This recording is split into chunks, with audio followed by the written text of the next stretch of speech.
Well, welcome back. We're excited to announce that all those people that are Walipini fans and have asked for a guide over the years, we finally put it together. We have pictures, we have descriptions of what we did right, what we did wrong, and that's probably a bigger section. And we also have dimensions on there of ours, but of course, you can design it to meet your needs, and that's what we're hoping you'll do. It's all the details you guys have been asking for. We've put it together in what turned out to be a small book format. Yeah. So to make it as convenient as possible, we have made it as available in both an ebook version as well as a paperback version for those of you who aren't into the Kindle readers and such.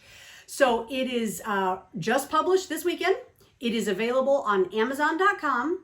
We will have a link at the bottom of this video, as well as you can click the link that's flashing across the top of the screen here.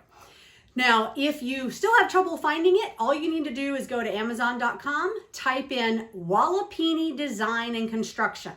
Now, unfortunately, because it was just published, it's going to take about a week or so for those two, the ebook and the paperback, to link together on the same page. So right now, it's two different listings, not something we have control of.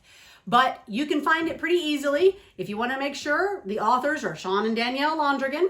And you guys can get on the road to building your own Walipini without all the mistakes that we made.